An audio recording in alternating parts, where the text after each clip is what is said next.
Hey friends, welcome to my channel. Let's get started. Today I'm bringing you some playful summer paper craft ideas. So first off, I'm taking this charger that you can find at the Dollar Tree, and I'm going to take some sandpaper and just scuff up the surface a bit. Because this is plastic and I want to paint it, I don't want my paint to just rub right off. So I've been thinking about some different ideas for videos that I want to bring to you guys, and I love trying out new techniques. Paper crafting is something that I've never really done before, so I thought it would be really fun to make a video showing you what I came up with.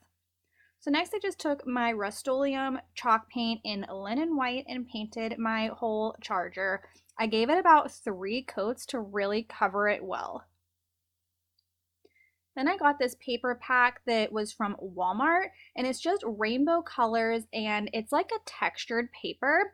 I'm going to take yellow, black, and then a brown color for this one, and I just ran it through my Cricut, cutting out long, thin strips. If you don't have a Cricut, you could also cut this by hand. That's what I used to do before I owned a Cricut machine. Once I had all of my paper strips cut out with all of my colors, I'm going to take one strip of the black, put some glue on the bottom of it. I used Aleene's Tacky glue. In another one of my projects, I was using just school glue. I found the Aleene's Tacky glue to work much better for paper crafting. And I'm just going to set my little strip right down at the bottom part of my charger so that it fits all the way across that indented area. For this piece, I took a brown strip and I'm kind of folding it like an accordion. It's really hard to see because that paper is just so tiny, but here you can see how I folded it just back and forth over and over again. And then I'm going to mold it to fit like a half circle on top of my black line there. And I did this 4 times, making it slightly larger each time. Next, I'm taking these yellow strips that we took from the paper pack, and I cut them in half initially and then folded that in half. And I'm just going to form like a petal of our sunflowers that you saw at the beginning. And I do this all the way around those little brown accordions that we created, and I set the bottom of the petals inside of the folds of that brown accordion paper.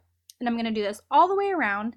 When I get to the bottom though, I'm going to cut these petals in half again so that there's 1/2 of the petal at the bottom and it makes it look a little bit more finished. To help me out, I just grabbed some tweezers where I needed it because my fingers were a little bit too big in some spots to fit.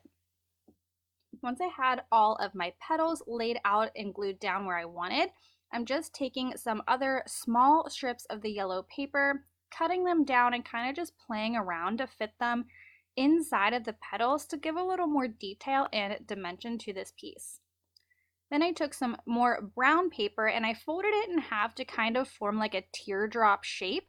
And that's what's going to be like the little, I don't know, what are those, like the pollen stem parts of the flower, I guess, but you can see where I'm placing them here, and it just forms the inside of our sunflower. Isn't that so cute? I love it so much.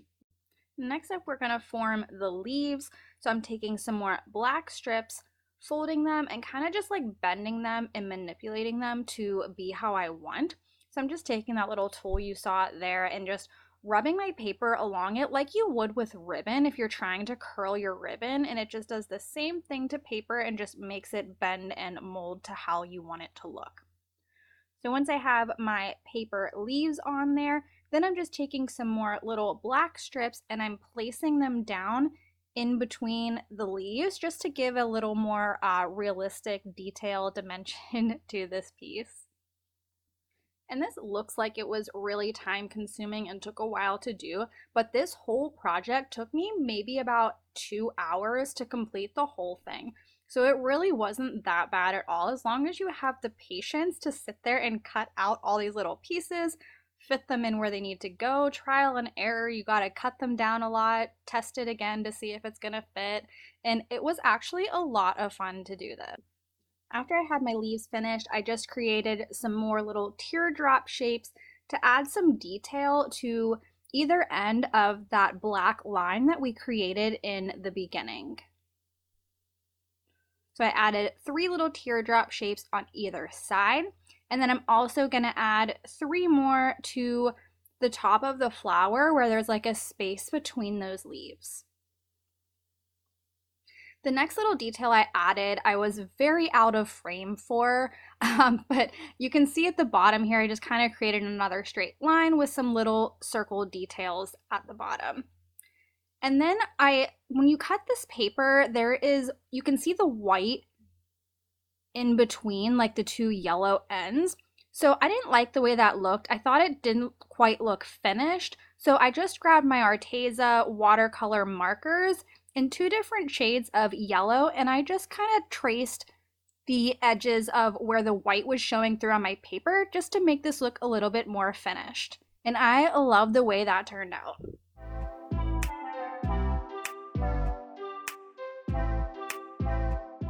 Next up, I took some vinyl and cut out the phrase, "You are my sunshine," with my Cricut. My husband helped me come up with this saying. I was going to put "Hello Sunshine," but I really loved "You are my sunshine" better. I was terrified that the transfer tape was going to peel up all of my paint. So you can see there I'm just gently rubbing down each letter rather than just scraping across the whole thing. But it ended up working out just fine. No paint lifted up, thank goodness. So after I had my vinyl down, I thought it needed a little something extra. So I took my like stenciling brush that I got from Target and some black paint to dry brush over that like raised edge around the charger plate, but I didn't really like it. I don't know. You guys have to tell me what you think. Do you think this needed a little more detail? I didn't love this, so I painted it white again. Then I took my black paint and kind of just made some like little smudgy marks across in different areas. Again, I didn't really love this either. I think I ended up putting like too many little smudge marks. I don't know what you would call them. But then I took some yellow, tried to go over top of that to tie it all together. Still didn't love that either. So I ended up painting it all white again and just left it at that. So let me know in the comments, would you have done anything to the edges or just leave it nice and simple and white like it is here? I kind of love the simplicity of it. But I also think an enamelware look would look amazing as well. I might have to try that.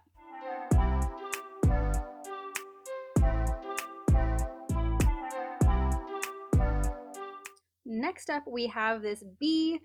Bees are my spirit animal. I just love them so much. So I'm taking this square plaque that I got from Walmart and I'm painting the outer edges of it with my mineral color chalk paint from Waverly. And I just paint the outside and then like the inner rim. I don't paint the inside because we're going to cover that with some fabric.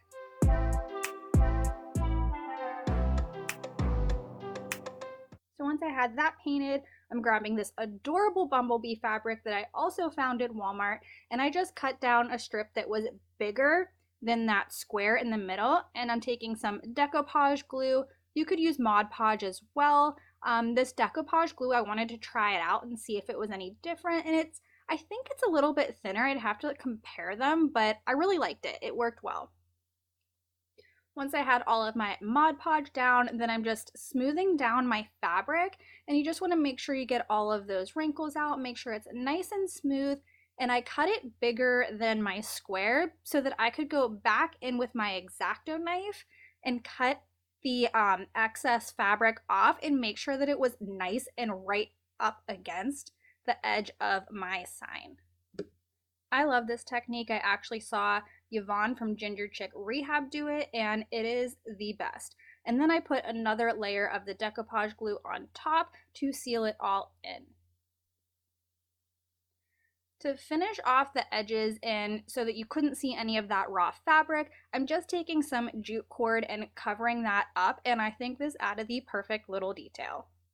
Now on to the paper part. So this is the tool that I am using throughout this video. It is called a quilling pen, and you can see there's like a little slit at the top where you put the paper through, and it helps you to just roll the paper and make a nice tight little circle. So for this project, I'm making a ton of these little circles, and I am not going to make you watch me do that whole thing. But once you get to the end, you just pull it off, add a little dab of glue to hold it together, and you have yourself a little paper quill, I guess is what it's called. I don't know. There are tons of videos out there on paper quilling. I am not an expert at this. I just thought it would be fun to do a video on it. But next up, I'm making the body and the arms of my little bee friend here. And I'm just using my quilling pen to manipulate the paper again and bend it into the shape that I want.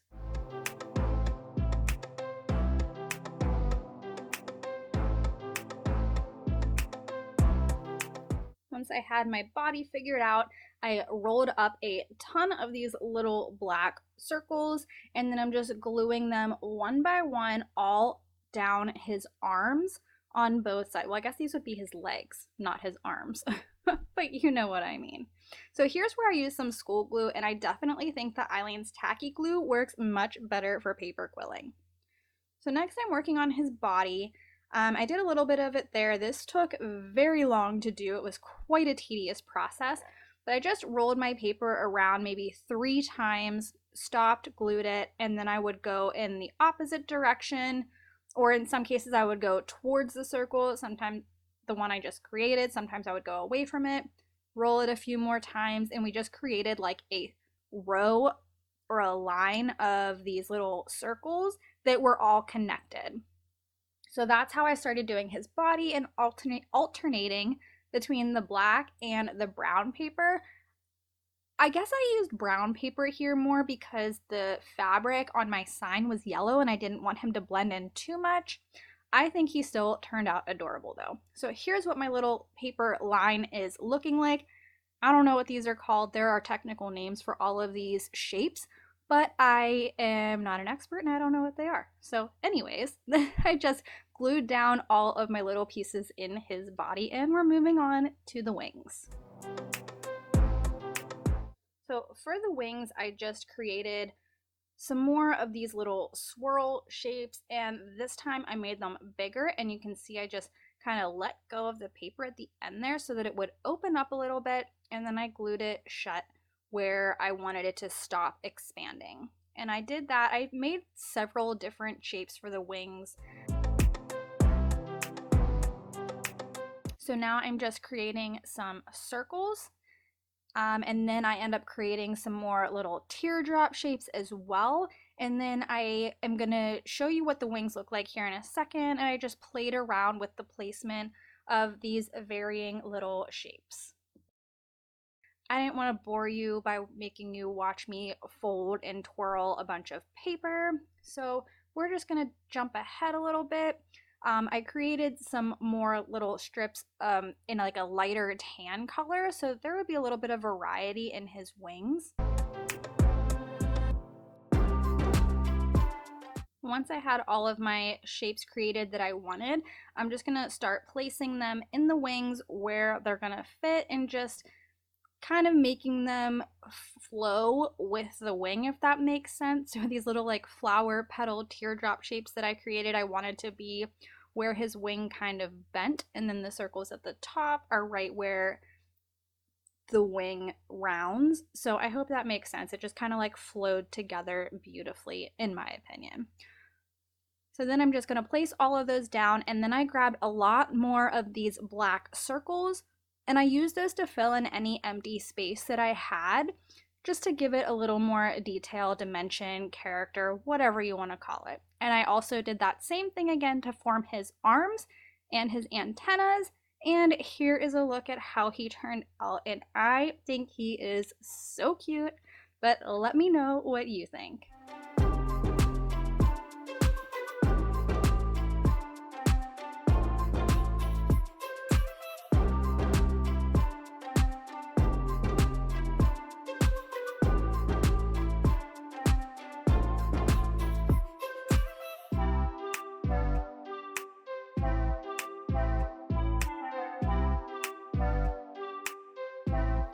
And last but not least, we have this adorable little ice cream cone. I love this one so much.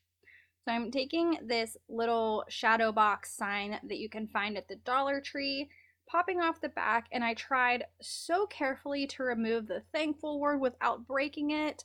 I was not successful, but I did glue it back together.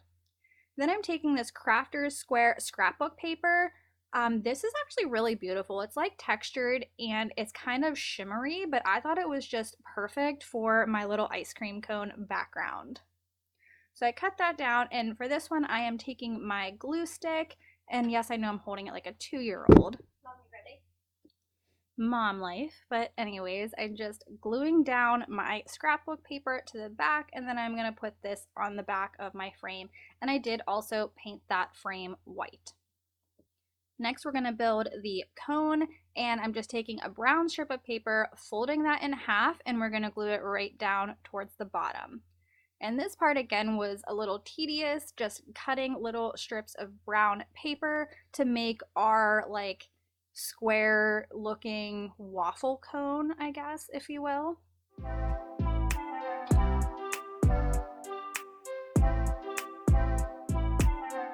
I just used my tweezers here to help me fit all of those little pieces in exactly where I wanted them.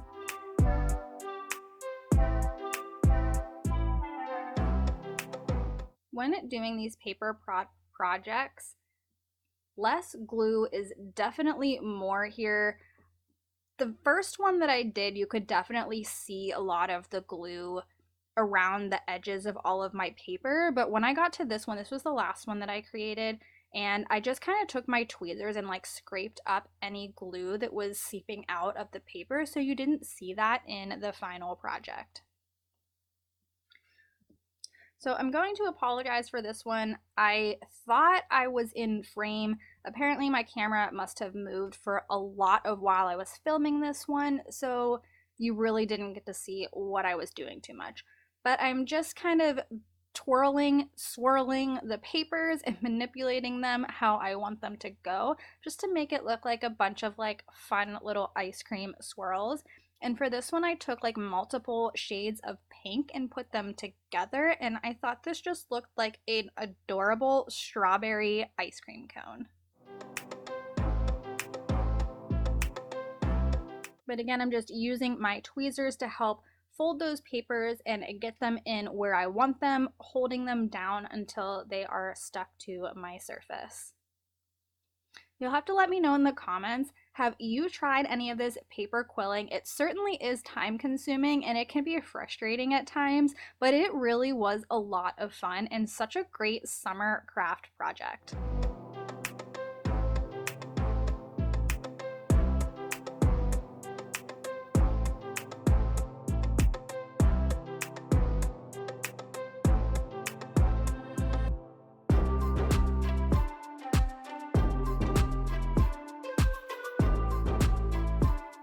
Once I got all of my little swirls how I wanted them, again, I'm just taking my Arteza watercolor paint markers, and I'm gonna cover up all the white edges of my paper so that it looks a little bit more finished. And I think on this one, you can really see more what I was talking about with that white edges of the paper showing when it was cut. But here is the final look at this adorable little ice cream cone. I know I keep saying that, but I just think this is so fun and so playful. That's it for today's video, guys. Let me know what you think in the comments. Would you try some of this paper quilling, or do you just not have the patience for it? I'd love to know, and I'll see you in the next one.